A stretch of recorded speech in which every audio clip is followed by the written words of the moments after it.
सुप्रभात। दैनिक सुसमाचार divine retreat centre मुरिंगूर Kerala से आज बुधवार 23 जुलाई 2025।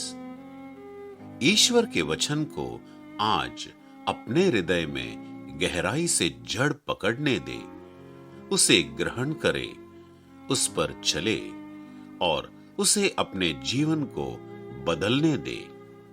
इस जीवनदायी संदेश को अपने तक सीमित न रखे, इसे बांटे ताकि और लोग भी मसीह में प्रचुर फल लाए। संत मती का सुसमाचार अध्याय 13 वचन 1 से 9। ईसा किसी दिन घर से निकलकर समुद्र के किनारे जा बैठे। उनके पास इतनी बड़ी भीड़ इकट्ठी हो गई कि वे नाव पर चढ़कर बैठ गए और सारी भीड़ तट पर बनी रही। उन्होंने दृष्टांतों द्वारा उन्हें बहुत सी बातों की शिक्षा दी। उन्होंने कहा, सुनो, कोई बोने वाला बीज बोने निकला। बोते बोते कुछ बीज रास्ते के किनारे गिरे और आकाश के पक्षियों ने आकर उन्हें चुग लिया। कुछ बीज पथरीली भूमि पर गिरे, जहां उन्हें अधिक मिट्टी न मिली। वे जल्दी ही उग गए, क्योंकि उनकी मिट्टी गहरी नहीं थी। सूरज चढ़ने पर वे झुलस गए और जड़ न होने के कारण सूख गए।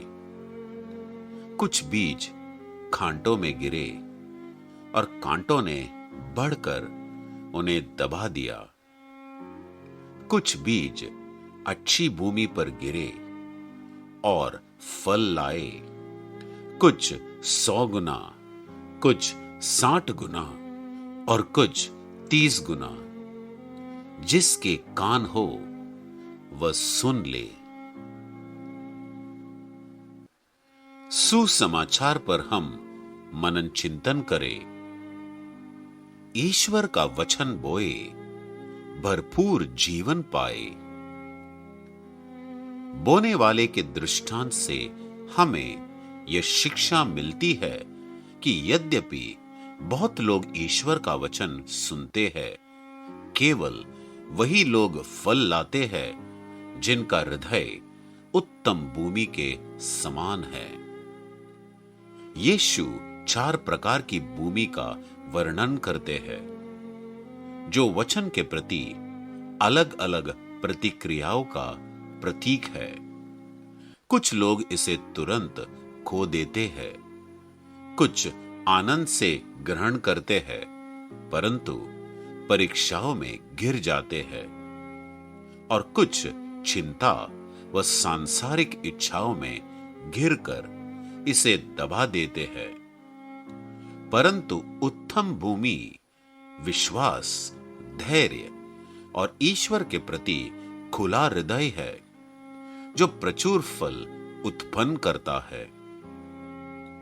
मुख्य अंतर केवल वचन सुनने में नहीं, बल्कि उसे तामे रहने, परीक्षाओं में दृढ़ बने रहने और उसे अपने जीवन में कार्य करने देने में है। वचन सुनना आसान है, परंतु उसे गहराई तक जमाना विश्वास और धैर्य की मांग करता है। हमारे हृदय की अवस्था तय करती है कि ईश्वर का वचन हमारे जीवन में फलेगा या सूख जाएगा। यदि हम आत्मा में बोते रहे और हार न माने, तो हम अनंत जीवन की फसल काटेंगे। यीशु का वादा स्पष्ट है, जो वचन को ग्रहण करते हैं, उसे तामे रहते हैं और धैर्य रखते हैं, वे 30, 60 और 100 गुना फल लाएंगे। यह प्रचुर जीवन केवल आशीर्वादों में नहीं, बल्कि परिवर्तित चरित्र, अडिग विश्वास और हर परिस्थिति में फलदायी जीवन में प्रकट होता है। मनन के लिए कुछ प्रश्न। मेरे जीवन में अभी कौन से कांटे या पथरीली चट्टानें हैं जो ईश्वर के वचन को गहराई तक जड़ जमाने से रोक रही है, और मैं ईश्वर की कृपा से उन्हें कैसे हटा सकता हूं? मेरे जीवन के किन विशेष क्षेत्रों में ईश्वर मुझे विश्वास में धैर्य रखने के लिए बुला रहे हैं, ताकि उनका वचन स्थायी फल ला सके? अंत में मसीह में फलदायी जीवन हमारे हृदय की अवस्था और वचन को तामे रखने के धैर्य पर निर्भर करता है। यदि हम विश्वास के साथ उसे ग्रहण करें, सावधानी से पोषित करें और आज्ञाकारिता में दृढ़ रहे, तो हम निश्चित ही जीवन की प्रचुर फसल काटेंगे। हम प्रार्थना करें। है प्रभु, मेरे हृदय को अपने वचन के लिए उत्तम भूमि बना।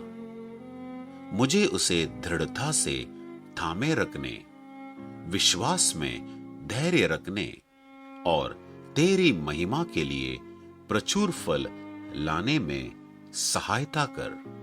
आमेन। डिवाइन रिट्रीट सेंटर मुरिंगोर, केरल में हर सप्ताह रविवार से शुक्रवार तक निवासीय साधना आयोजित किए जाते हैं। आइए और प्रभु यीशु के स्पर्श का अनुभव कीजिए।